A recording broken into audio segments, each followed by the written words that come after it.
Baik, Assalamualaikum warahmatullahi wabarakatuh. Izin menyampaikan tugas ekonomi bisnis pertanian dari kelompok satu, Bu. Perkenalkan kami dari kelompok satu. Yang pertama ada Pak Rudi Ismanto, Bu. Terus Pak Adityo Herlambang. Terus saya sendiri Yokananda Sudriansah, Bu. Jadi kami mengambil inisiatif eh, review jurnal lah bahasanya dari salah satu jurnal di e-jurnal Agribisnis dan Agrowisata ISN 2301 6523 volume 4 nomor 5 ini Desember 2015 tahunnya. Nah, judul yang kami ambil dari jurnal tersebut yaitu Analisis Finansial Usaha Tani Buah Naga Super Merah di kelompok Tani Berkah Naga Desa Sambirejo, Kecamatan Bangrejo, Kabupaten Banyuwangi. Ini dari jurnalnya buatan dari Ayuning Tias, Igede Setiawan, Adi Putra, dan Ida Ayu Listia Dewi, Bu. Jadi yang pertama kenapa kami milih jurnal ini? Ya kami kan sebelumnya Ibu pernah menyampaikan juga bahwa komoditas kami yang kami lakukan sekarang di perkebunan kelapa sawit coba ambil dari komoditas lain. Jadi kami coba ambil dari komoditas hortikultura yaitu buah naga. Ini yang pertama pendahuluannya kami bacakan, buah naga ini mempunyai prospek yang cukup bagus di agroindustri. Jadi karena permintaan terhadap komoditas tersebut cenderung naik baik di pasar dalam maupun luar negeri. Ini menurut Arianto tahun 2006 lalu. Terus yang kedua, komoditas hortikultura yang memiliki prospek bisnis yang cenah, salah satunya adalah buah naga. Buah naga kini menjadi primadona baru bagi petani di daerah selatan Banyuwangi. Karena buah naga itu sendiri bisa tumbuh di areal yang kering yang dulu sulit ditanami oleh padi. Nah, sekarang di daerah Kecamatan Bangun Rejo itu rata-rata di pekarangan perumahan warga sudah melakukan penanaman eh, hortikultura jenis buah naga. Terus keberhasilan dari kegiatan usaha tani tersebut juga tidak semata-mata dilihat dari peningkatan produksi panen, tapi juga diukur dengan menganalisa apakah usaha tersebut menguntungkan atau tidak. Nah, oleh karena itu, analisis kelayakan finansial penting dilakukan. Ini menurut Sukartawi 1991. Itu pendahuluan untuk komunitas Naga ini. Jadi di situ lanjutkan tujuan penelitian dan metode penelitian di jurnal ini, yaitu yang pertama tujuannya untuk menganalisis kelayakan usaha tani buah naga ditinjau dari aspek finansial dan menganalisis sensitivitas usaha tani buah naga bila terjadi kenaikan biaya produksi dan penurunan harga jual pada kelompok tani Berkah Naga di Desa Sambirejo, Kabupaten Banyuwangi. Terus selanjutnya metode penelitiannya, lokasi dan waktu penelitian.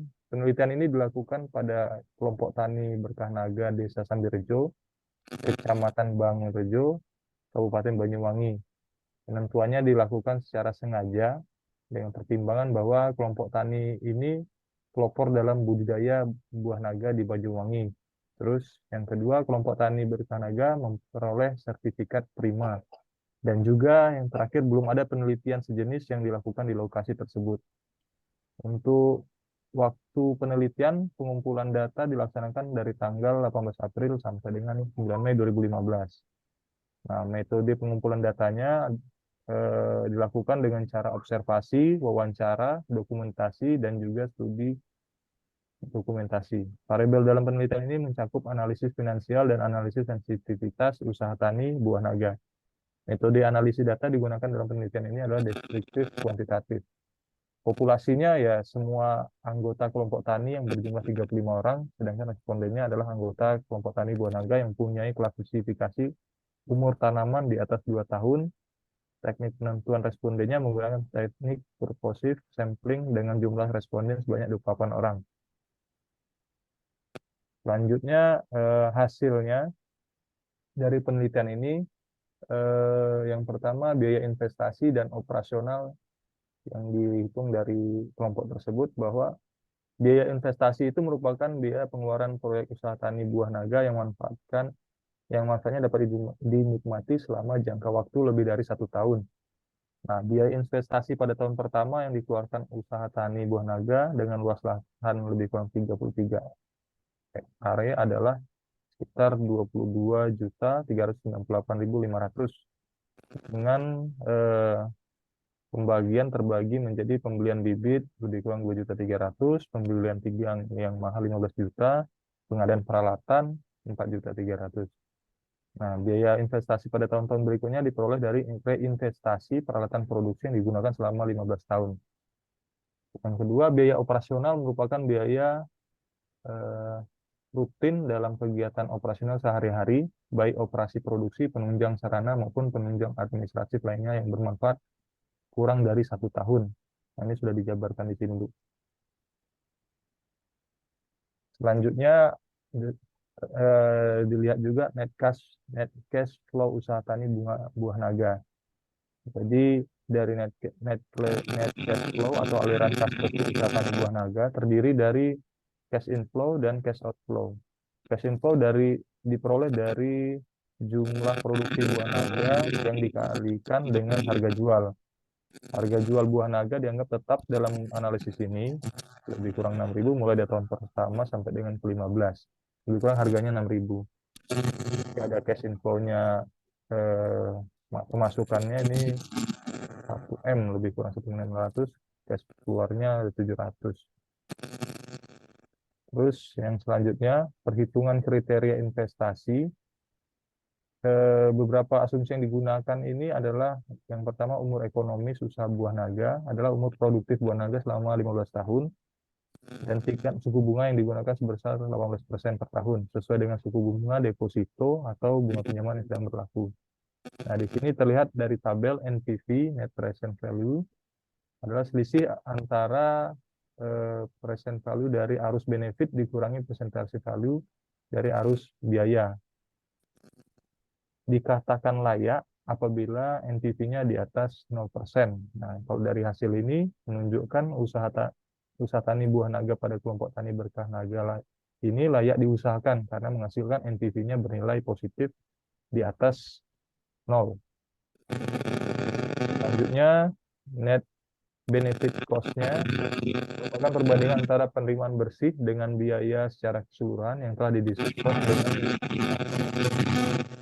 berdasarkan perhitungan net benefit cost usaha tani buah naga pada kelompok tani dengan discount value 1%, net benefit cost-nya sebesar 4,12. Hasil perhitungan ini menunjukkan bahwa usaha tani buah naga layak untuk diusahakan karena benefit cost-nya lebih besar dari 1 atau 1,9. Artinya setiap unit biaya besar Rp1 yang dikeluarkan sebesar Rp1,9. Jadi hampir 2 kali lipatnya lah. Jadi layak.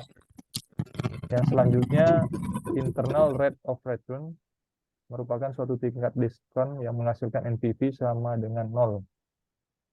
Ya, ini menunjukkan kemampuan proyek untuk menghasilkan bunga atau tingkat keuntungan dari sejumlah biaya yang akan dikorbankan. Nah, dari tabel ini bisa dilihat bahwa sesuai dari perhitungan dengan DF-nya 18%, maka diperoleh internal rate of return-nya pada 15 tahun ini lebih besar 59,03%. Artinya usaha tani buah naga pada kelompok tani berkah naga ini layak diusahakan karena memiliki nilai IRR lebih besar daripada tingkat bunga yang berlaku, dan hal ini sesuai juga dengan pendapat Gittinger dalam Maulidah 2012. Selanjutnya, payback period, yaitu suatu indikator yang dinyatakan dengan ukuran waktu dengan cara membandingkan antara waktu dengan pengembalian jumlah dana untuk investasi dengan umur ekonomi proyek. Bila payback-nya periode lebih pendek atau lebih kecil dari jangka waktu umur ekonomi, maka usulan proyek dinyatakan layak, dan sebaliknya jika lebih panjang atau lebih besar dari dinyatakan tidak layak lah. Nah, dari perhitungan ini, finansial usaha tani buah naga adalah lebih kurang 2 tahun 3 bulan.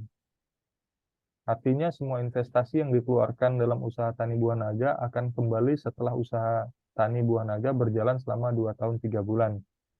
Payback periodnya atau titik balik modalnya bahasanya gitu. Ini lebih kecil dari umur ekonomis usaha tani buah naga. Hal ini telah disesuai dengan pendapat Supartawi. Artinya usaha tani buah naga ini memang layak untuk diusahakan karena dalam waktu singkat dapat mengembalikan semua biaya investasi yang telah dikeluarkan. Nah, selanjutnya dari penilaian sensitivitas usaha tani buah naga pada kelompok ini, ya tujuannya adalah untuk melihat apa yang akan terjadi dengan hasil analisis proyek jika ada suatu kesalahan atau perubahan dalam dasar-dasar perhitungan biaya atau benefit. Nah, dari tabel 5 ini jelaskan bahwa jika biaya produksinya naik sebesar 20%, sedang harga jual dan DF-nya tetap, usaha tani buah naga masih layak untuk dijalankan karena nilai NPV yang diperoleh bersifat positif, yaitu ketika naik dulu masih dia NPV-nya 124 eh, juta lebih kurang dengan net benefit cost-nya di atas satu yaitu 1,6. Soalnya jadi 1,9 dan IRR-nya sebesar 59,03.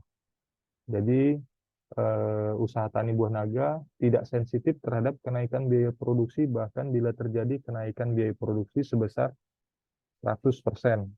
100% pun dia masih dianggap layak.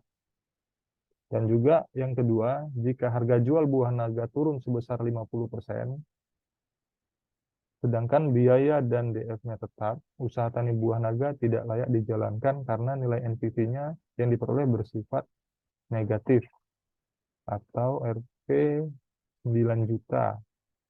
Benefit cost-nya kurang dari 1. Jadi dia 0,95 kurang dari 1. Jadi tidak layak. Kalau misalnya harga jual buah naga itu turun sebesar 50%. Namun tidak sensitif bila terjadi penurunan harga jual sebesar di bawah 47%.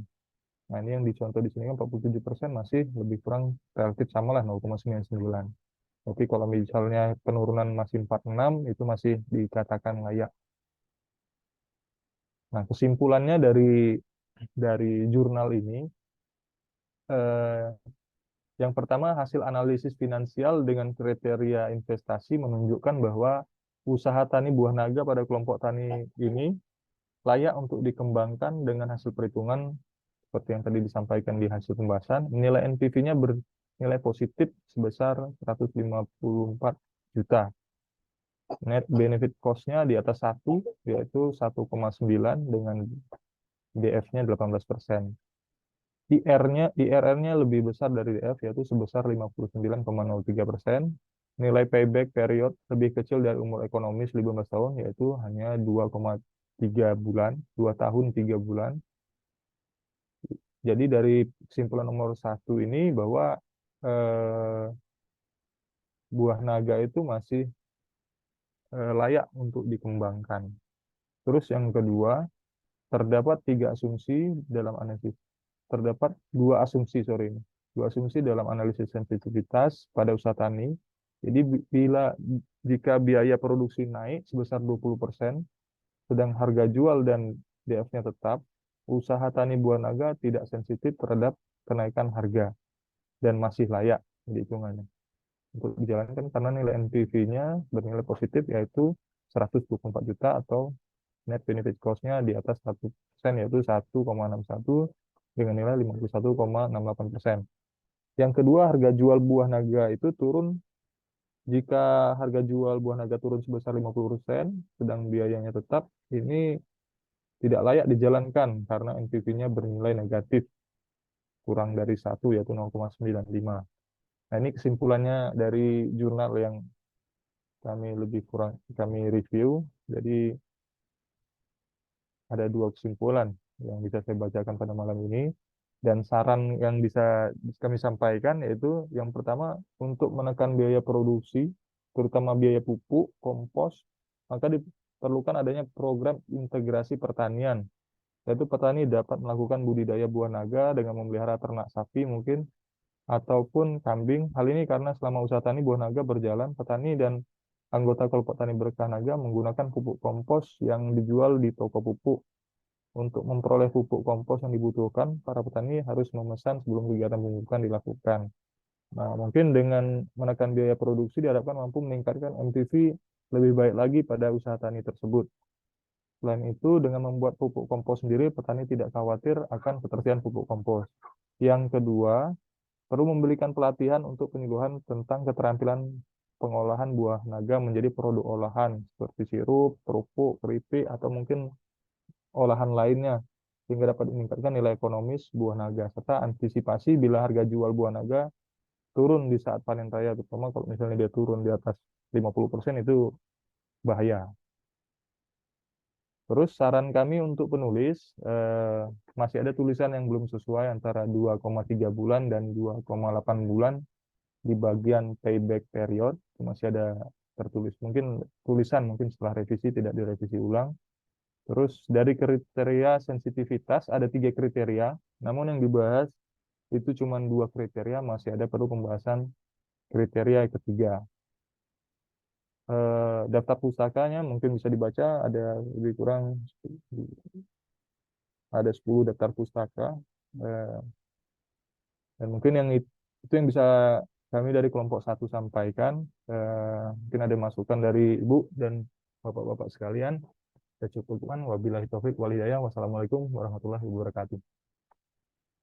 Waalaikumsalam warahmatullahi wabarakatuh. Terima kasih Pak Yoga dan juga kelompok 1 yang sudah mempresentasikan dari hasil analisis finansial ya untuk komoditas buah naga.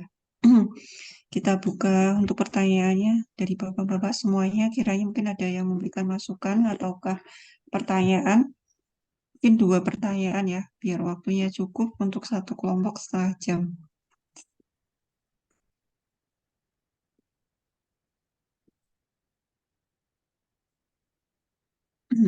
Izin bertanya Pak Yoka. Silakan Pak, silakan Pak. Mungkin saya sebenarnya masih belum terlalu paham, tapi yang ingin saya tanyakan Pak, menurut Bapak sih terkait kan tadi ada layak untuk dikembangkan. Tetapi boleh tolong dirincikan lagi itu pengembangan tuh spesifiknya seperti apa ya Pak ya untuk usaha ini Pak dari hasil analisa tadi. Baik. Baik, makasih. Langsung saya jawab, Bu. Langsung saja, Pak. Iya. Baik, Pak Isan. Kalau dari hasil analisis ini kan bisa kita lihatlah banyak. Mungkin di kesimpulannya ini bisa kita lihat bahwa yang pertama kita lihat mungkin saya lihat aja dari gampangnya itu dari umur ekonomisnya misalnya di 15 tahun untuk dikelola. Nah, biaya investasinya itu kan bisa balik dalam waktu 2 tahun 3 bulan. Jadi itu salah satu mengapa komoditas buah naga ini layak dikembangkan. Maksudnya itu dikembangkan ini ya kita tetap jalankan untuk program bisnis gitu, untuk bisnis kita di lapangan, di kebun misalnya. Kita membuat buah naga karena membuat perkebunan buah naga itu masih masih layak karena eh, nilai payback ini lebih kecil. Yang kedua, keuntungannya itu lumayan itu Pak. Di persennya di atas 1 yaitu 1,9, hampir 2 kali lipatnya kita dapat untung dari pengelolaan. Terus eh, banyak lah yang bisa dilakukan. Jadi pengembangannya mungkin lebih ke arah ya kita layak dibuat seperti agroindustri lah. Mungkin di sawit, mengapa sawit itu layak dikembangkan karena untung kan gitu kan. Nah, sama juga di buah naga, perkebunan buah naga kenapa layak dikembangkan ya karena memang menguntungkan. Nah, dengan hasil jurnal ini bisa kita baca bahwa untung, tapi harus kita jaga waspada juga kalau misalnya harganya jauh turun. Misalnya kalau itu tadi kan harganya ditetapkan Rp6.000 per kilo. Kalau misalnya harganya 3.000 ya nggak masuk itu. 50% tadi kan nggak masuk. Kalau kita hitung dari jurnal ini. Kalau terus 5.000. Tapi kalau sampai sekarang harga buah naga di pasaran lebih dari 6.000, udah 10.000 kalau di kita sendiri. Jadi saya pikir masih sangat layak lah untuk dibudidaya maksudnya seperti itu. Mungkin itu Pak Isan. Mungkin Bapak-bapak tim ada yang bisa membantu menambahkan. Oh, jadi masih belum ada analisa terkait penurunan harga ya Pak ya. Karena kan kalau di daerah saya sendiri kebanyakan kan kalau misalnya buah naga ini kan terlalu populer gitu Pak. Jadi semua orang nanam gitu. Yang dulunya harganya itu tinggi, jadi sekarang harganya itu malah setengah dari harga dulu gitu. Jadi orang pada nggak tertarik terus malah nyari komunitas lain gitu, nyari yang populer-populer gitu Pak. Betul. Nah, ini ada saya tampilkannya di sini. Ada di sini biaya produksinya. Kalau biaya produksinya naik 20%, dia masih aman aja karena net apa D per C-nya nih ini masih di atas satu. Tapi kalau biaya produksi 100% pun naik, ini masih 1,01 masih dianggap layak juga. Nah, ketika harga buahnya turun 20%, ini masih layak. Tapi kalau ketika harganya turun sampai 50%, ini 0,95 dianggap layak, nggak layak. Nah, harga yang dipakai di sini adalah harga yang mana tadi ya? Rp6.000 kalau nggak salah. Nah, ini harga Rp6.000 pada saat itu kan, Rp6.000 harganya per kilogram. Kalau sekarang kan rata-rata 10.000 lah harga buah naga per kilo di pasaran. Jadi saya pikir masih layak lah untuk dibudidaya. Kan memang sekarang memang ya memang lagi jadi tren sih banyak banyak yang menanam buah naga. Tapi kalau dari jurnal ini kita bisa mengetahui bahwa kalau turun daripada itu mungkin nggak layak lagi. Ini bisa jadi apa EWS kita, early warning system kita untuk tanaman buah naga lah. Saya pikir jurnal ini juga bermanfaat. Tapi untuk kisaran harga sekarang mungkin masih lah ini Pak Isan. Iya Pak. Saya lihat. Mungkin itu Pak. Ada lagi? Oke, paham Pak. Jadi cukup. Makasih Pak Isan. Ya, makasih juga Pak Yoga. Mungkin Baik, ada teman-teman. pertanyaan Pak Ihsan sudah terjawab ya. Terjawab Dari kurang Bapak yang begitu. lain, baik, mungkin dari Bapak yang lain ada masukan atau pertanyaan? Menambahkan ya Bu ya.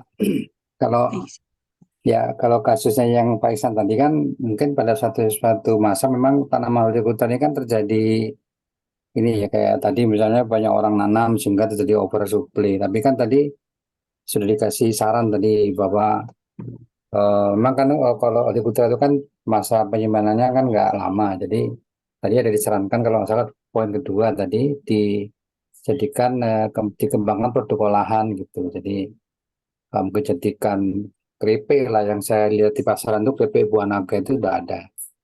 Kemudian sirup mungkin juga sudah ada. Jadi mungkin itu salah satu cara juga Pak Iksan supaya tetap masih mempunyai nilai jual gitu. Karena kalau lebih banyak suplai kan biasanya turun harganya mungkin bisa sampai ke angka 3.000 jadi nggak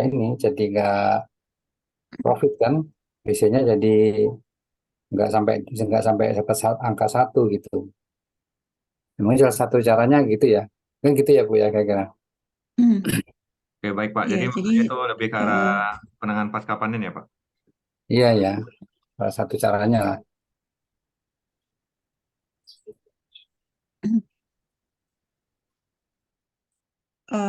sepertinya waktunya juga sudah ini ya. Jadi tadi pertanyaan dari Pak Ihsan sudah terjawab dan sudah bisa kita lihat dari diskusinya. Ini memang sebenarnya kalau kita perhatikan kadang-kala ya, di petani itu kalau pas harganya naik, terus kemudian mereka juga ikut-ikutan nanam ya. Pada saat nanam, tapi mereka juga modal pengetahuan di pasca panennya kurang.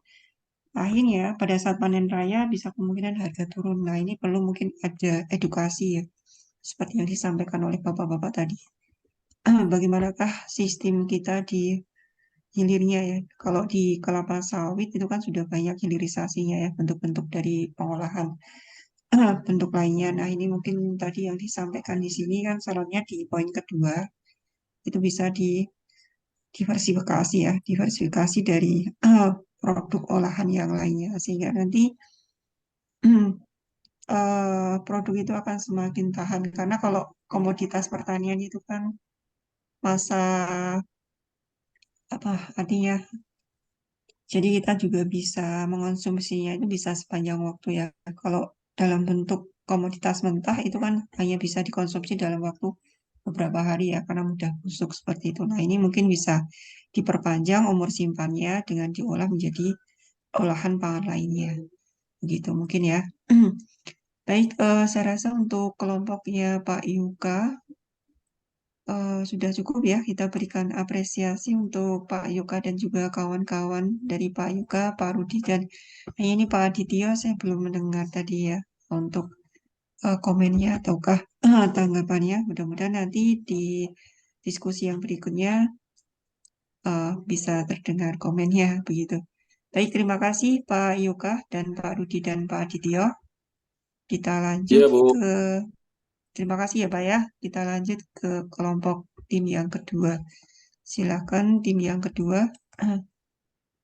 Bu, makasih Bu. Assalamualaikum warahmatullahi wabarakatuh. Hanya mungkin Komennya tadi ya Banaga kalimat-kalimatnya tadi 35.000 Bu sekarang, Bu. Tadi kan Pak Yoga lah 10.000, tadi saya beli 35.000. Per kilo udah keren. berarti lebih untung sekali itu Pak, kalau harganya Iya. sudah sekian. Iya, Ada Bu. tanaman Tadi saya di barusan beli KMB tadi. Pak. Gratis Pak. Iya, 35.000 dapat 4 tadi 1 kilo. Iya. Jadi saya juga lihat buah naga itu kalau di kios buah ya masih tergolong buah mahal ya. Beda dengan buah salak seperti itu. Jadi 1 kilonya masih mahal. Jadi jarang juga orang mengonsumsi karena dengan harga jual yang begitu mahal. Baik, saya rasa sudah cukup ya untuk kelompok 1. Silakan bisa dilanjutkan untuk kelompok yang berikutnya. Monggo, ini mau kelompoknya Pak Mas Kuni ataukah kelompok yang berikutnya? Jadi kita bagi 3 saja ya kemarin atau 4 ya timnya itu ya. 3 Bu, 3. Ya, baik. Lanjut kelompok 2 atau kelompok 3 ini yang sudah siap. Kelompok 3, Bu. Baik, silakan kelompok 3. Baik, Pak terima Isan, kasih. Pak Lamjak, Marwan. Izin Bu terkait penjelasan ini terkait dari paper Bu dengan judul analisis evaluasi usaha. Jadi ada warung abnormal namanya gitu di daerah Bandar Lampung gitu Bu. Jadi ini termasuk warung-warung yang lagi viral gitu Bu, kayak kafe gitu Bu. Jadi ini ada penulisnya itu yang bernama Luhur Pambut. Jadi dari kami kelompok saya sendiri Ihsan Fadri, ada Bapak Lamjonar, ada Pak Marwan dan Pak Sabsundepu. Jadi dari sebenarnya panjang pendahuluan Bu, tapi saya ambil 2 poin ini. Sebenarnya kalau jadi warung ini dijadikan salah satu tempat hangout berdiskusi di kalangan usia produktif itu kaum milenial di Bandar Lampung gitu, yang didirikan pada tahun 2017. Jadi ini emang paper dari tahun di sana Ibu. Jadi menurut Ariston, studi evaluasi bisnis adalah kegiatan untuk mempelajari secara mendalam tentang suatu usaha bisnis yang dijadikan dalam rangka menentukan layak atau tidaknya usaha tersebut. Nah, jadi daripada tulisan ini sebenarnya melihat evaluasi apakah bisnis yang dijalankan itu merupakan bisnis yang layak atau sebenarnya tidak atau malah merugikan gitu. Jadi metodenya ada banyak, ada analis data, jadi melakukan survei langsung atau asesmen gitu kalau saya lihat dari hasilnya. Jadi ada aspek pasar, aspek teknis, aspek manajemen, dan aspek finansial. Dan selain itu ada menggunakan rumus-rumus, ada PBP gitu, payback periodnya berapa lama, terus ada melihat NVP-nya, apakah dia itu besarnya itu lebih besar daripada 0 atau kurang dari 0, yang artinya merugi gitu. dan ada lagi analisa IRR gitu. Jadi kita lihat apakah IRR ini lebih besar atau lebih rendah daripada diskon rate-nya. IRR, setelah itu ada profitability index. Nah, itu kita lihat apakah nilainya itu di atas 1, kalau misalnya, ataukah malah dikurang dari 1, yang artinya investasi itu ditolak. Dan terakhir itu ada melihat BEP-nya, break even point-nya. Jadi kita lihat di tahun keberapakah bisnis ini dapat mengembalikan modal gitu. Jadi setelah dibaca-baca, jadi secara kesimpulan seperti ini, Bu.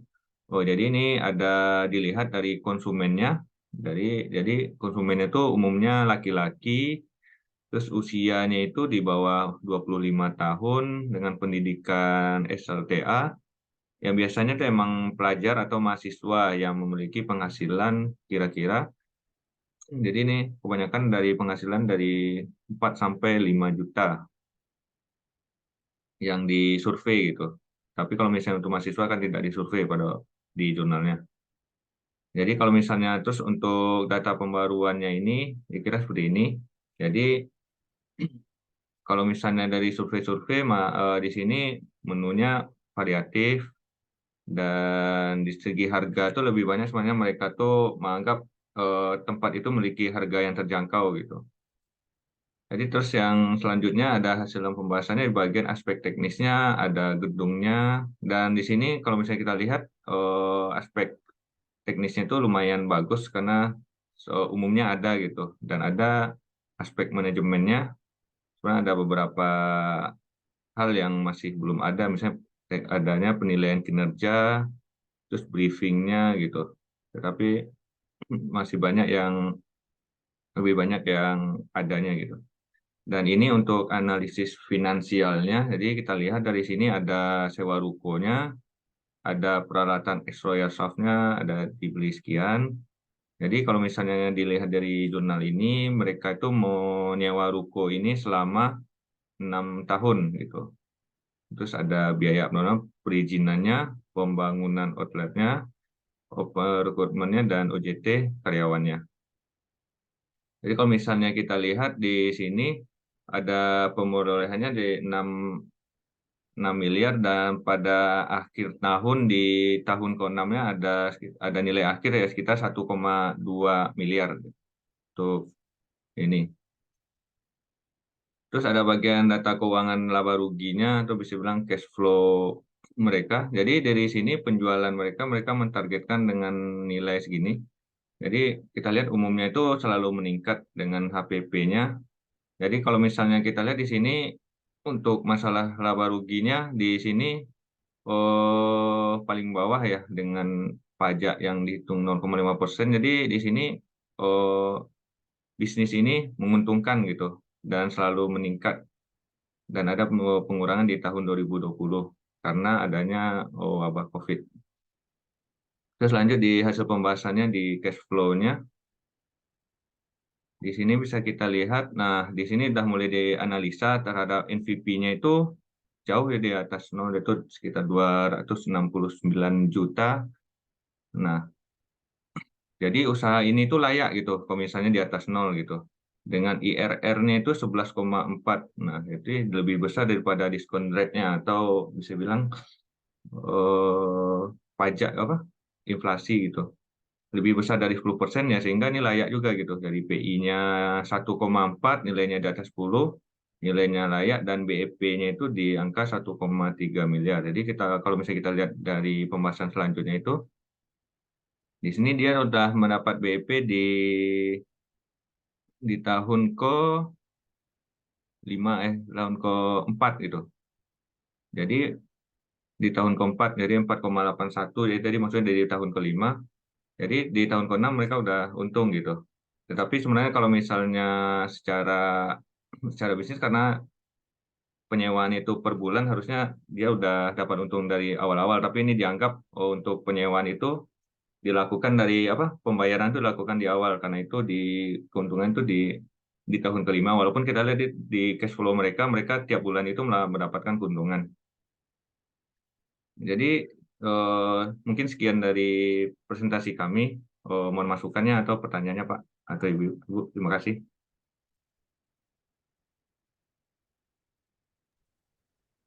Baik, terima kasih Pak Ihsan tadi ya yang presentasi.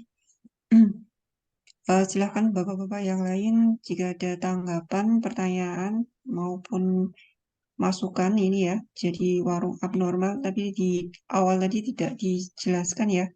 Kenapa bisa disebut abnormal? Oh, itu emang nama warungnya, Bu? Oh, nama warungnya. Jadi Nama bukan warungnya. karena ada suatu hal ya yang kemudian unik di sana, kemudian diangkat begitu ya Pak ya? Bukan, Bu. Jadi emang nama warungnya gitu. Jadi kayak nama tokonya gitu, Bu. Gitu. Ini kayak kafe begitu ya Pak ya? Sepertinya Iya, saya Bu. lihat tadi.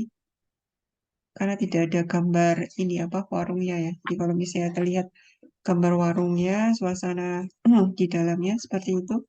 Nah, mungkin kita bisa membayangkan seperti apa warungnya. Tapi ini sepertinya kayak kafe begitu. Iya, Bu. Ini komoditas apa ya Pak Isan ya? Warung abnormal tuh isinya apa ya? Maksudnya apa sama kayak Di ya Ponti yang juga ada ini itu. kan? Warung abnormal Apa itu tempat apa nongkrong-nongkrong anak-anak ngopi-ngopi muda, gitu. tempat ngopi. Jadi kalau saya lihat Menunya apa warung gitu. abnormal itu Pak Yoka, jadi tuh dia tuh berkembang di daerah Sumatera sama Jawa Barat gitu umumnya. Jadi ada di Bogor, Cibinong, Riau ada juga gitu. Jadi semacam tempat ngopi gitu lah Pak, tempat orang-orang hangout gitu di kaum milenial gitu, tempat ngumpul-ngumpul nongkrong lah gitu. Jadi dia tuh menyediakan semacam kopi gitu Pak. Oh, bukan komoditas pertanian ya? Bukan Pak, ini tempat nongkrong nih Pak. Oh, alah. Jadi Jadi dia tuh yang diangkat ekonominya ya Pak ya, dari ya sisi ekonomi ekonomi, ya. analisis bisnisnya. Iya. Oh,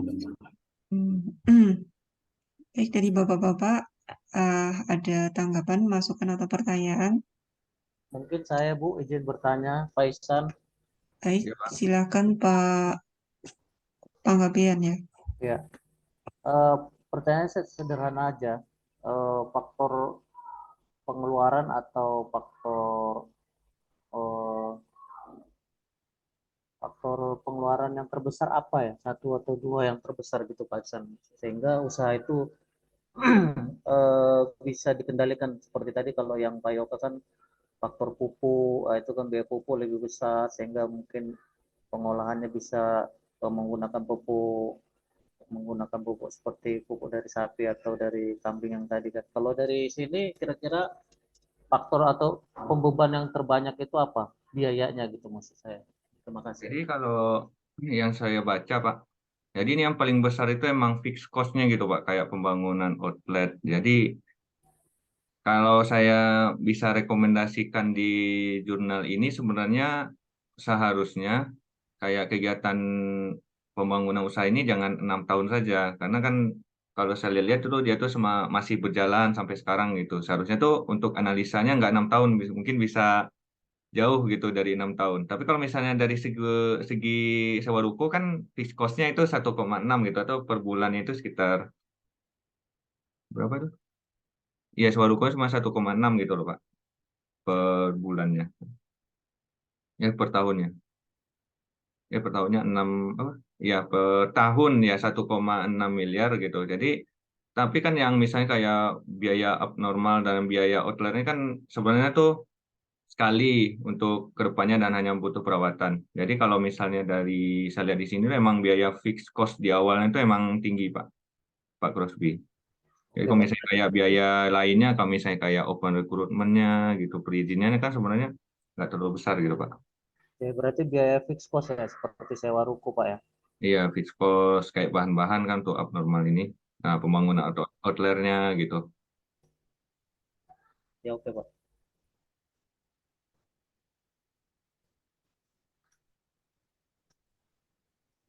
Baik, dari Pak Crosby ya, sudah dijawab dari pertanyaannya atau dari Bapak-Bapak yang lain? Coba lihat produksinya tadi Pak Iksan dari 2017. Mak produksi Pak. 2017. Produksi. Agak Ini takut produksinya Pak. nih ya. Ini Kan Pak. ada tadi 2017. Nah, itu. Iya. Apa ini 3, 4 4. Ini apakah abnormal yang banyak cabangnya itu ya Pak ya? Maksudnya Kalau Pak? banyak cabang dia mau, ya kan kalau lihat di berita-berita itu kan warung abnormal banyak tutup karena gereja banyak tutup. Ya, itu Nah, tuh. Ya, betul Pak. Itu. Ya, banyak yang sekarang tutup ya karena pandemi kalau nggak salah. Ya, waktu Ya, pandemi. Karena emang di pandemi. 2020 tadi emang turun penjualannya. Nah, terus setelah itu banyak juga sampai sekarang masih banyak tutup tuh kalau nggak salah. Hmm. sekarang Apakah memang itu udah apa permasalahannya itu mungkin? Ya, kalau saya lihat Pak, sebenarnya nggak dijelasin di jurnalnya itu, tapi kalau yang saya baca-baca emang karena masalah COVID kan memang banyak yang tutup gitu Pak. Di sini kayak Oh, jualan itu kurang dari apa, menurun dari setengah gitu. Tapi kalau misalnya yang ini, yang di Lampung ini, mungkin nggak terlalu ketat ya kalau Lampung ini. Jadi tahun 2001 tuh langsung melejit tinggi tadi, kita 2,5 kali lipat gitu Pak. Tapi kalau misalnya kayak yang di Bogor, yang saya lihat di Pak, yang di Bogor, Garut dan lain-lain itu ya tutup Bogor, ya sampai Jakarta, sekarang pun tutup gitu Pak. iya. Malah Hmm, bahkan malah tambah banyak lagi yang tutup. iya Pak. Mungkin Tapi di kalau Lampung itu kopinya langsung dari kopi Lampung dia, jadi dia langsung masih hebat dia penjualannya. wah, tapi kayaknya kalau misalnya masalah apa, kalau dari segi biaya sih biaya kopinya enggak Pak, tapi lebih ke arah pelanggannya sih Pak yang berkurang Pak. Iya ya. Kalau misalnya Iya masalah di izin Jogja dan kan gitu semacam juga nggak tuh. ada masalahnya. Itu saja Pak Iksan mungkin ditelaah. Dia pengembangannya nggak sekuat di Lampung itu kan harusnya kan kalaupun kita ngembangkan di luar kenapa dia bisa eksis semuanya di Lampungnya hanya di Lampung aja mungkin yang masih eksis kan gitu. Iya Itu Pak. jadi Bu, terima kasih Bu. Pak Ihsan ini saya lihat di tahun 2023 ini sudah labanya sekitar 1 miliar ya. Ini padahal baru sampai bulan ini jurnalnya ditulisnya per tanggal berapa ya Pak ya? Atau publish di tanggal berapa ini karena di 2023 sudah ada data yang dipublish ya. Sementara 2023 masih jalan. Ini jurnalnya di tahun 2022 Bu, tapi 2003 itu kayak semacam forecast-nya Bu. Oh, peramalan berarti Iya ini ya di peramalannya. Jadi kan 2023. ya, dia kan meningkat dari tahun 2001, 2002, 2023 gitu. Jadi mungkin di jurnalnya harus ada keterangan ya, di kayak kasih bintang atau apa. Jadi ada keterangan ini adalah forecast atau data peramalan. Jadi kan seolah-olah ini sudah setahun begitu ya Pak ya, karena Iya di Bu. tahun 2023 tanpa ada keterangan. Hmm. Tadi saya mau Untuk nanya itu, Bu. kesimpulannya Tadi. tadi ya Bapak, kesimpulannya sudah ada di slide-nya belum? Ya Bu, sebenarnya kesimpulannya kalau saya sendiri kan, jadi emang kalau misalnya saya lihat kan di sananya, untuk dia itu kan mau analisa tuh untuk 6 tahun ya Bu, ya apa, untuk di 6 tahun, tapi kan sebaiknya tuh lebih gitu, karena kan beberapa fixed cost atau walaupun dia memiliki nilai akhirnya kan, tapi sebenarnya meningkat terus gitu dari 2021, 2022, 2023. Tapi secara analisanya dan kita lihat di atasnya itu kayak asesmennya ini lumayan bagus gitu Bu, untuk apa? Untuk menjadi sebuah kafe yang berkembang gitu. Tapi yang kalau misalnya seperti yang dibilang Pak Adit tadi emang banyak gitu Bu, yang di berita-berita banyak yang tutup segala macam karena mereka tuh nggak bisa menahan gejolak pada saat COVID itu. Jadi kalau misalnya kita rasakan aja dulu semacam kafe itu dari dulu itu jam 9 pun harus tutup gitu di Kota Waringin itu. Jadi jam 9 itu udah ada orang yang patroli, padahal kan pada jam-jam itulah mereka tuh memiliki pelanggan yang banyak. Mungkin di sana sih Bu untuk kesimpulannya. Tapi kalau misalnya di jurnalnya itu mereka bilang untuk masalah kesimpulannya itu lebih banyak untuk menjaring konsumen gitu Bu. Untuk memberikan voucher, mendesain ulang tata letak. Padahal dia di jurnalnya nggak ada bentuk gambar da- arealnya gitu Bu. Bisa bilang ya gitu. Nggak ada dokumentasi Iya, ini ya Pak kalau ya? nggak ada dokumentasinya. Terus dia Hmm. tuh harus meminta ya semacam penilaian terhadap karyawannya gitu. Apakah karyawannya itu eh, bagus atau tidak. Terus ada lagi pemberian bonus atau insentif. Ya, jadi semacam apa? Jadi kalau misalnya saya lihat dari sana sih kesimpulan atau sarannya yang ada. Baik, terima kasih Pak Ihsan. Ada lagi pertanyaan dari Bapak-Bapak semuanya? Izin Bu, saya menambahkan San, aja. Silakan. Ya, kebetulan Rosbi. saya pernah menjadi konsumen di abnormal. Jadi satu kelebihannya memang tempatnya asik gitu ya, asik, suasananya asik, dia bertingkat begitu. Kemudian di situ ada ya lukisan-lukisan, ada sepeda seperti digantung begitu. Kemudian mereka menyiapkan seperti permainan-permainan untuk anak-anak sekarang, anak-anak muda, kartu Uno, terus nyusun-nyusun balok, catur, banyak sekali permainan-permainan mereka yang disiapin di situ. Jadi konsumennya jadinya betah. Nah, kelemahannya saya tengok menunya kurang menarik. Nah, itu seperti ini ya. Begini. Ya, menunya kurang menarik, sederhana ya, rasanya rasa kaki lima gitu. Harganya menurut saya sih harganya normal. Jadi itu kelebihan wifi-nya ada gitu ya. Nah, ini seperti ini ya. Kebetulan saya pernah di Pontianak pernah ke abnormal ini beberapa kali lah. Ya mungkin kalau dengan sekarang, kalau banyaknya kafe sekarang, abnormal ini mungkin ke depannya juga bakalan surut. Karena kan semakin banyaknya warung-warung atau kafe sebagai saingan. Mungkin itu aja. Oke, terima kasih Pak Crosby. Memang benar ya seperti yang bilang Pak Crosby. Mungkin saja ini warung abnormal ini selain karena COVID yang ditanyakan sama Pak Adi tadi mungkin karena mereka tuh nggak ada inovasi terkait rasa ataupun terkait harganya dan selain itu kan saingannya makin banyak gitu ya Pak. Satu aja Pak. Ya lanjut Ihsan, Pak Senop. Ya lanjut Pak. Pak Ihsan. Ya lanjut. Ini saya minta dijelaskan lagi eh, apa ya? Apa yang membuat warung abnormal ini profitable lah, lebih profitable. Jadi kalau saya misalnya jadi pengusaha, kenapa ya itu bisa lebih profit? Apa yang menguntungkan dari situ? Apa yang membuat lebih lebih dibanding warung lainnya gitu loh, sehingga dia dianggap lebih profit gitu. Apa yang membuat dia profitable lah?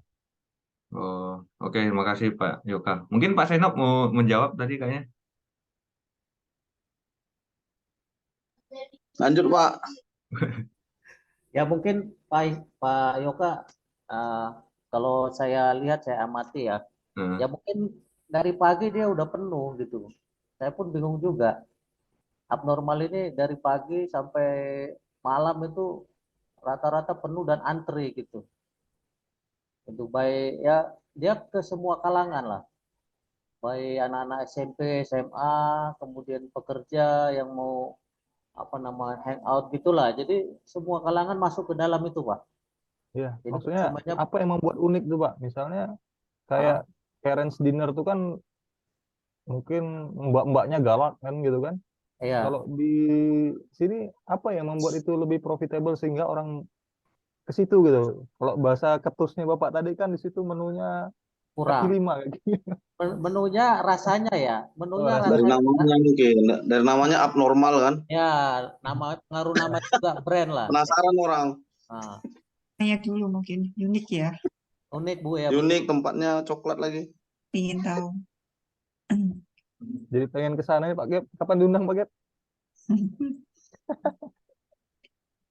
infonya di Ketapang di Ketapang mau buka itu Pak. Udah buka belum ah? Ada ya? mungkin Kalau Pak bisa Yoka itu pengen buka ini kayaknya. di kafe. Oke lah, makasih Yoka Pak wali Ihsan. fungsi dia ngopi. Iya. Jadi sebenarnya Pak Yoka kalau saya baca-baca di jurnal dia nggak menjelaskan terkait itu sih. Tapi yang sebenarnya yang kita bisa yang dianalisa sih lebih ke arah sini sih Pak terkait yang nanti data kedua ini. Ini ya Pak Beberapa ya, saya lihat masalahnya gitu. dari data respondennya. Dari data responden ini kan kebanyakan mahasiswa ya, pelajar mahasiswa. Hmm. Tapi kenapa bisa penghasilannya di atas ini ya rata-rata lebih ke ini mungkin uang sakunya ya, uang sakunya. Bukan Bu, Eh, tapi itu kalau yang saya baca sih Bu, dia tuh nggak menjelaskan detail seperti itu sih Bu. Terkait, hmm. tapi yang saya lihat itu, yang maksudnya penghasilan tuh yang orang udah kerja saja gitu Bu, yang di surveinya. Berarti ada keterangan di situ ya Pak, di jurnalnya bahwa penghasilan ini adalah untuk kalangan yang sudah bekerja. Karena kalau mahasiswa kan belum ya, itu mungkin uang saku ya. Ya, tapi kalau di jurnal saya baca, nah ini, jadi pasar konsumen tersebut memiliki penghasilan di 4,1 juta sampai 5 juta gitu. Jadi mereka melihat besaran upah minimumnya. Jadi yang beli di sana yang udah berpenghasilan itu memiliki penghasilan yang di atas batas apa UMK-nya gitu, Bu.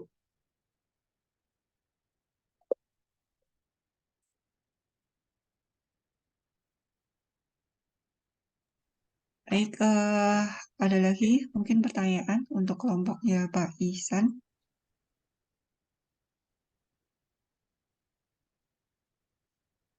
Kalau tidak ada pertanyaan, waktunya juga sudah cukup ya. Eh, kita berikan apresiasi untuk kelompoknya Pak Ihsan dan juga timnya. Meskipun beberapa saya belum mendengar ya responnya dari anggota kelompok yang lain.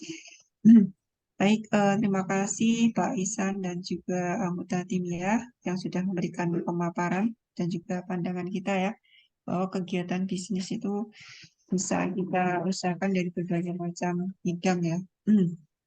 Baik bidang yang berbasis pertanian, perkebunan, tapi yang ini tadi adalah bidang agrotekno ya, berbasis komoditas pertanian tapi dikembangkan dalam bentuk yang lain. Baik, kita lanjut ke kelompok terakhir ya. Ini kelompoknya Pak Rosbi, Pak Yadi, dan juga Pak Andi. Sudah siap, Pak? Baik, sudah siap. Silakan bisa dimulai.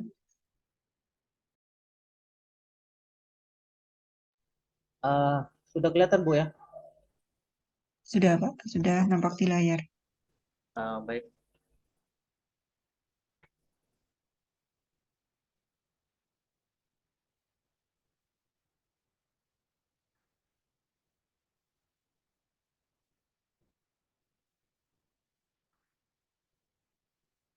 Oke. Ntar Bu, ini kelihatan ininya deh.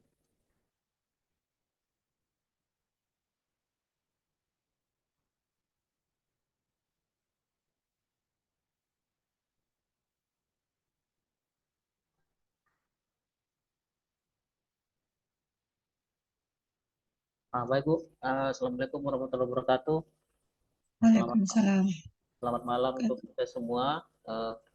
Kami dari kelompok 2 menjelaskan tugas ekonomi bisnis perkebunan. Ini judulnya Bu, kesempatan kerja dan kelayakan ekonomi usaha perkebunan kelapa sawit rakyat di Kabupaten Indragiri Hulu. Nah, ini kami ambil dari jurnal volume kedua nomor 7 Desember 2021 oleh Riyati Bekel, yang kedua Riyadi Mustafa. Nah, ini dia dari program studi manajemen Sekolah Tinggi Ilmu Ekonomi Persada Bunda Pekanbaru. Kami Bu dari kelompok 2 ini dengan saya sendiri, kemudian Andriadi dan Pak Yadi Agus Putra. Pendahuluannya Bu, yang pertama adalah perkebunan kelapa sawit merupakan penggerak perekonomian untuk meningkatkan kesejahteraan petani, pertumbuhan ekonomi lokal, nasional melalui kontribusi pendapatan daerah maupun kontribusi terhadap pajak ekspor CPO. Yang kedua, kontribusi sosial perkebunan mampu menciptakan lapangan pekerjaan, lapangan berusaha, peningkatan kesejahteraan, pendidikan petani dan masyarakat di sekitar. Kesejahteraan salah satu dapat dilihat dari banyaknya mobilitas penduduk yang telah memperoleh wajib belajar yang telah terpenuhi kebutuhan pangan. Ketiga, luas produksi kelapa sawit di Kabupaten Indragiri Hulu terus meningkat. Nah, ini data dari statistik dari 2018, 53.000 hektar dengan produksi 220.000 222.000 ton tahun 2019 mengalami kenaikan 56.000 hektar, kemudian produksinya naik. Nah, ini dari Badan Statistik 2020. Kemudian yang keempat, penelitian ini bertujuan mengetahui kesempatan kerja pada usaha perkebunan kelapa sawit. Yang kedua, besarnya pendapatan usaha perkebunan kelapa sawit rakyat dan efisiensi usaha perkebunan kelapa sawit rakyat tersebut.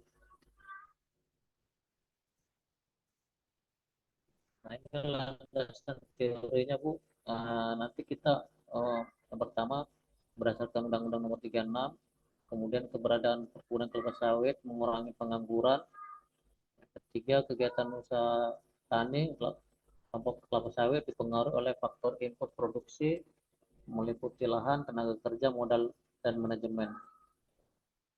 Yang keempat, nah ini dia input tenaga kerja dibutuhkan melalui proses perawatan sampai panen. Ini berdasarkan Hermayanti 2013, ini 4 HK 4 hari orang kerja per hektar. Dengan penerapan ilmu pengetahuan diharapkan pendapatan petani juga mengalami peningkatan. Nah, peningkatan pendapatan petani ini diharapkan meningkatkan kesejahteraan petani. Nah, ini metode penelitiannya, Bu.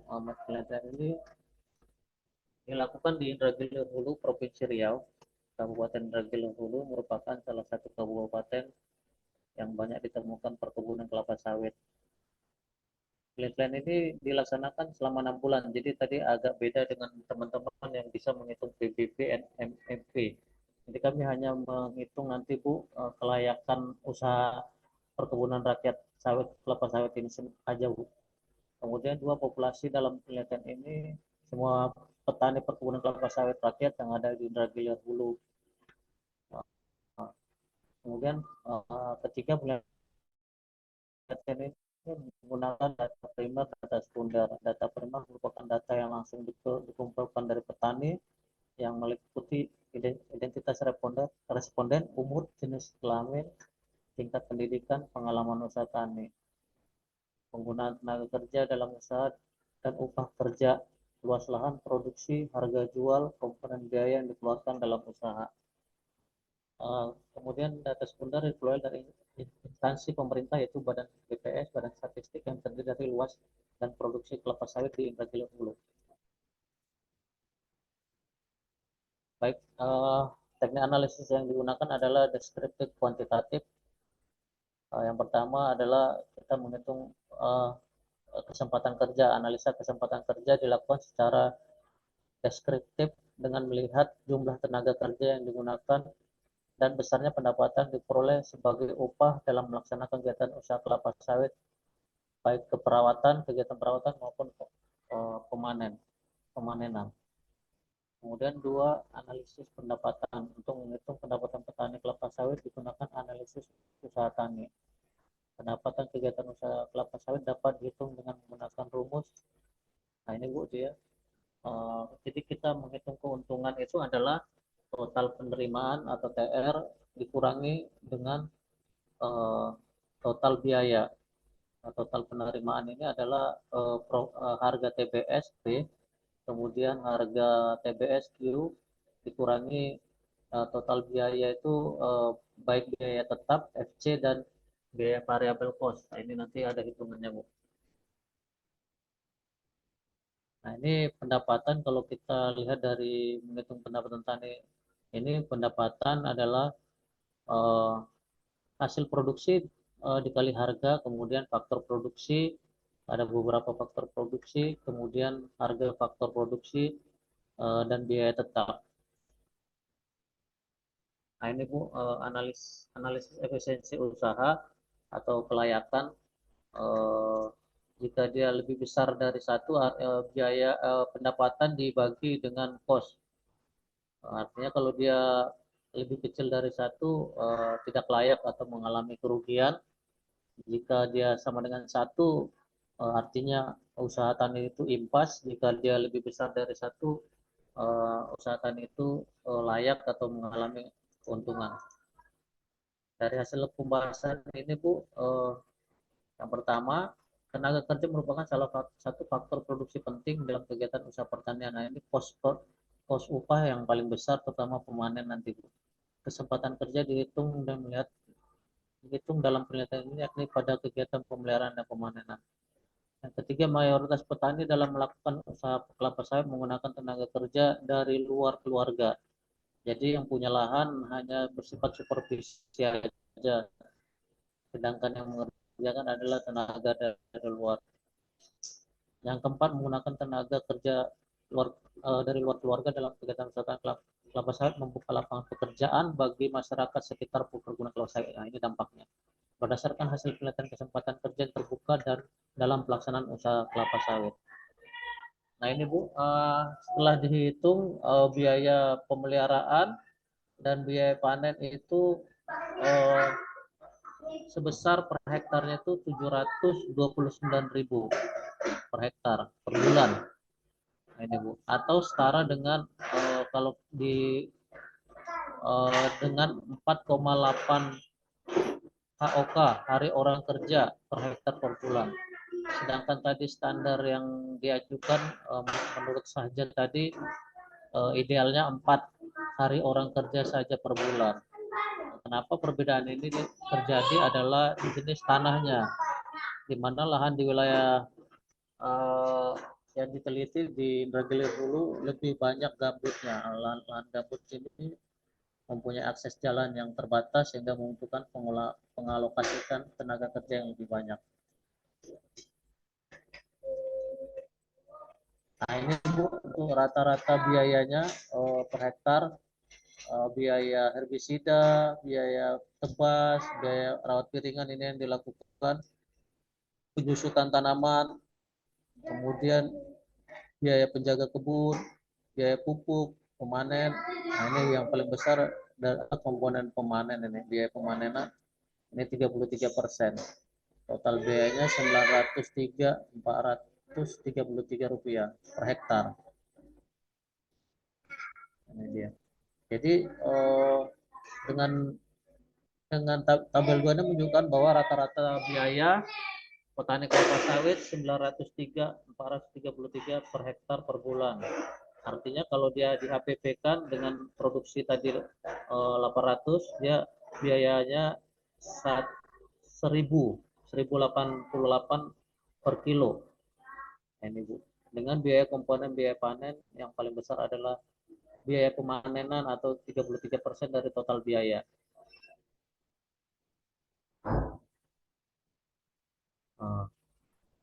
Mahalnya biaya pemanen disebabkan oleh tingginya tanaman, artinya tanamannya sudah tinggi, tanaman yang sudah tinggi sehingga biaya panennya lebih mahal, Bu. Kemudian komponen biaya tertinggi kedua adalah biaya penyusutan tanaman, 22%. Biaya penyusutan tanaman merupakan biaya yang dihitung berdasarkan biaya pembukaan lahan hingga pemeliharaan kebun selama masa tanam belum menghasilkan TBM dan dialokasikan untuk peremajaan.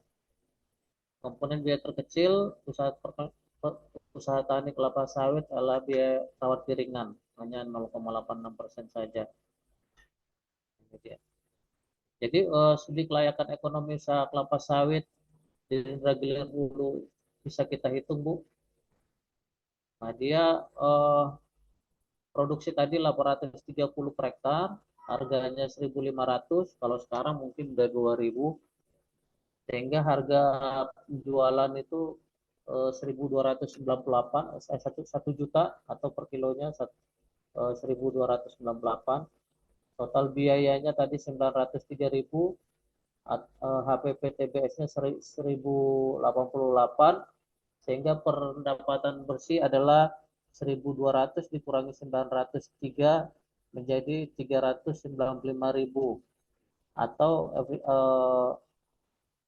pendapatan dibagi usaha, pendapatan dibagi kos tadi 1,48, artinya layak, Bu, untuk usaha perkebunan rakyat di Indragiri Hulu. Nah, ini dia. Jadi 1,4, Bu, efisiensinya tadi. Nah, ini Bu dia, 1,48. Sehingga usaha ini layak untuk ditindaklanjuti, dikembangkan dengan meningkatkan produktivitas. Artinya produktivitas tadi produksinya ditingkatkan atau output pekerjaannya ditingkatkan. Kesimpulannya, yang pertama adalah usaha kelapa sawit mampu membuka kesempatan kerja bagi masyarakat sekitar. Rata-rata penggunaan tenaga kerja untuk usaha tani kelapa sawit rakyat sebesar 4,86 hari orang kerja per hektar per bulan. Itu sudah termasuk di perawatan dan pemanen. Secara ekonomi, kegiatan usaha petani kelapa sawit rakyat layak untuk dilakukan. Yang ketiga, usaha tani kelapa sawit mampu memberikan sumbangan pendapatan bersih kepada pengusaha 395.474 per hektar per bulan. Nah, itu Bu dia.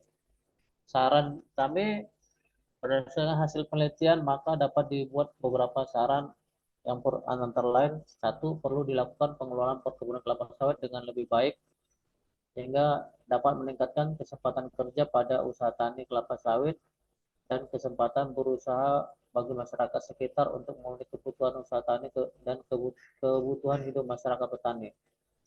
Yang kedua, perlu peningkatan produksi dan harga sehingga pendapatan petani meningkat.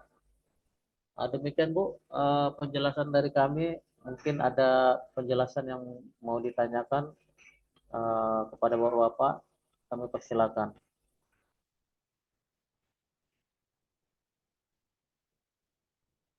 Baik, langsung saja ya. Monggo silakan dari Bapak-Bapak untuk bisa memberikan masukan ataukah tanggapan ya.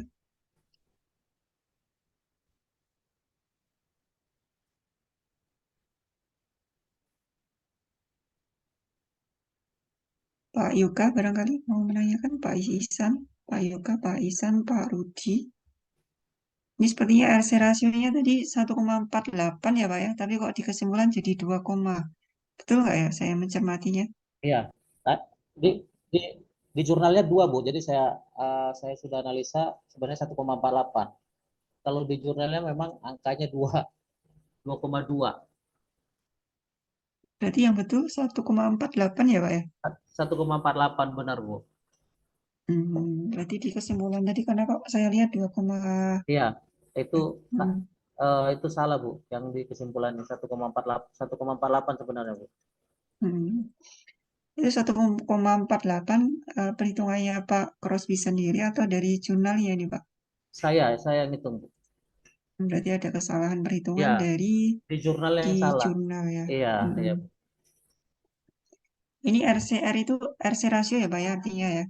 Betul Bu. Artinya pendapatan dibagi kos. Penerimaan Pak ini. Penerimaan dibagi dengan kos ya. Penerimaan dibagi kos. Ya.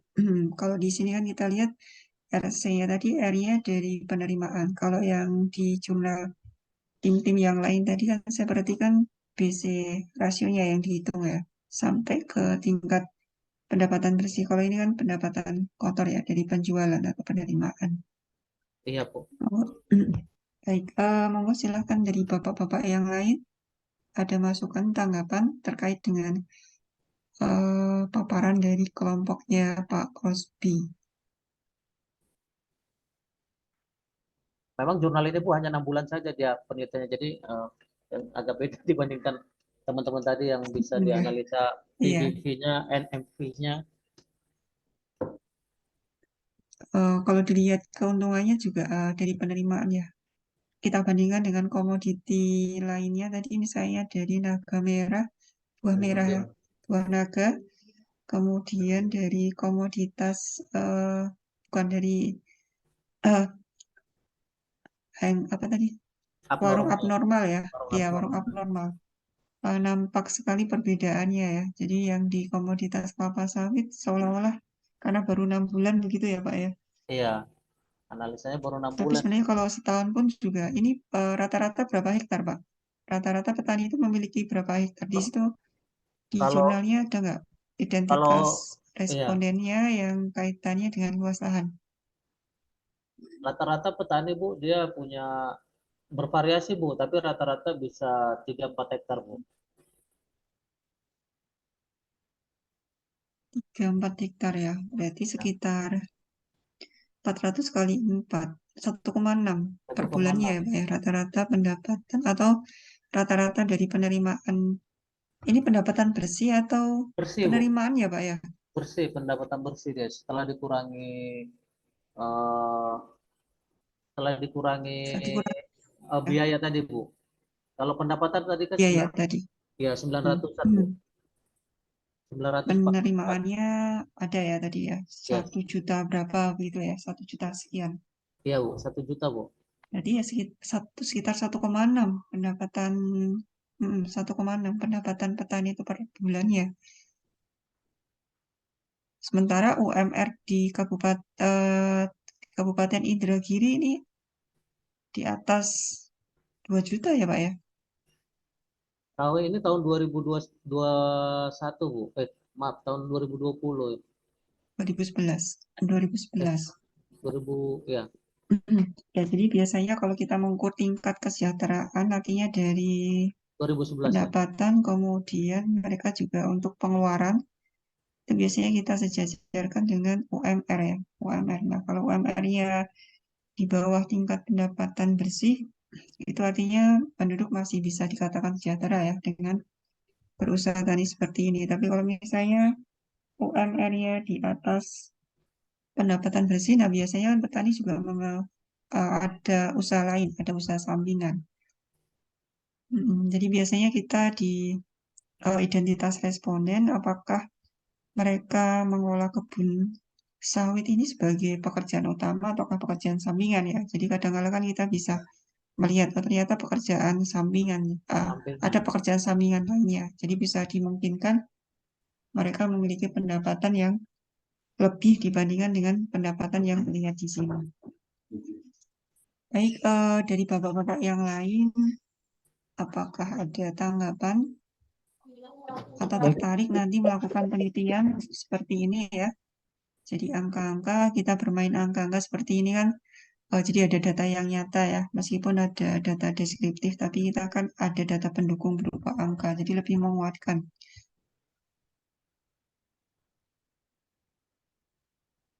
Pak Krosby nanya, mungkin umurnya berapa itu Pak Krosby? Umur berapa tahun ya? Kalau pendapatan bersihnya 300.000 aja kayaknya belum masuk lah tuh. Ini pendapatan bersih, Pak. Pendapatan bersih. Artinya dia sebenarnya mempekerjakan orang aja kan. Kalau Iya. kalau dia sebagai pekerja, itu dia bisa tadi ada hitungannya juga. Kalau dia sendiri sebagai pekerja sebenarnya pendapatan bersih dia bisa sampai 700-an, Pak.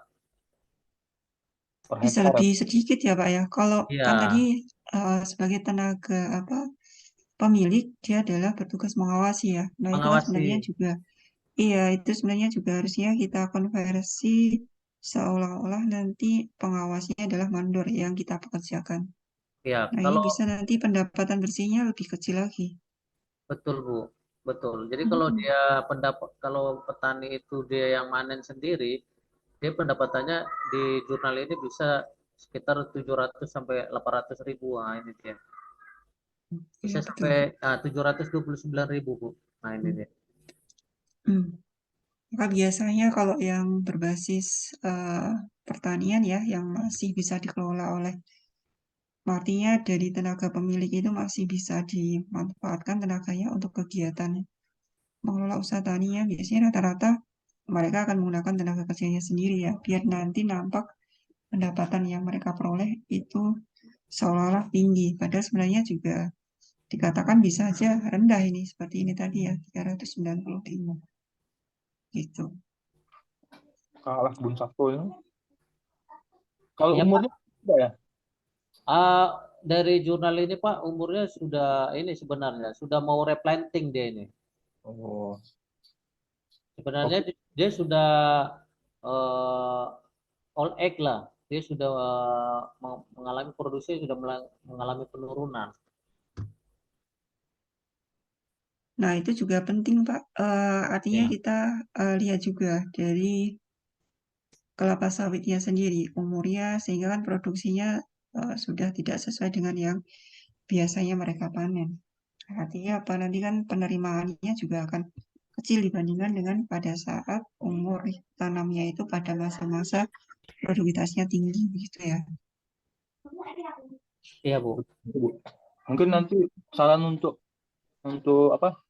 Untuk jurnalnya mungkin dibuat per tahun ya, tahun pertama, tahun kedua, Ya. ketika umur berapa gitu. Jadi biar nampak dia keuntungan sekian gitu. Iya, Pak. Mungkin Mungkin sarannya, Pak. nanti makasih Pak Yoga. Mungkin nanti kami cari lagi jurnal yang lebih ada lengkap lagi mungkin ya. Yang Nah, nanti kalau barangkali dari bapak-bapak nanti tertarik ya untuk penelitian lebih lanjut, bisa ke arah di apa tesisnya, barangkali nanti bisa lebih paparannya, data-datanya itu lebih kompleks ya, lebih banyak lagi sehingga kita juga bisa lihat tadi yang disampaikan oleh Pak Yoga ya, jadi ada cash inflow-nya, cash outflow-nya seperti itu. Tapi kalau dari sini kita bisa belajar ya bahwa ternyata komoditas sawit itu kalau dari petani rakyat ya Pak ya. iya benar, Bu. Petani rakyat itu memang sepertinya pendapatannya juga tidak begitu tinggi begitu ya Pak ya. Beda dengan yang perusahaan. Iya, Bu.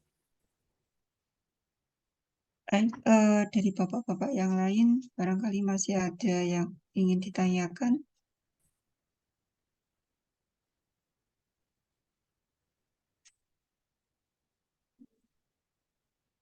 Sudah tidak ada lagi pertanyaan. Baik, nanti untuk materi akan saya kirimkan lewat Google Classroom dan juga tadi saya sudah membuat tugas untuk bapak-bapak semuanya. Jadi karena kelas 24B ini sudah ada presentasi, jadi nanti untuk ujiannya sudah saya tiadakan ya. Jadi hanya ada tambahan tugas, Pak. Karena kemarin yang kelas lain 24A dan kelas 25 ya, itu mereka lupa ada kegiatan presentasi. Jadi mereka masih ada ujian. Jadi untuk kelas 24B ini sebagai pengganti ujian adalah presentasi. Meskipun masih ada tugas yang lain yang saya berikan, yang sudah saya kirim melalui Google Classroom. Begitu. Baik, barangkali ada pertanyaan dari bapak-bapak semuanya. Sebelumnya saya ucapkan terima kasih ini untuk kelompoknya Pak Crosby yang sudah memberikan paparan ya, dan juga diskusinya sudah kita selesaikan. Mudah-mudahan bermanfaat untuk semuanya. Ada pertanyaan dari bapak-bapak semuanya?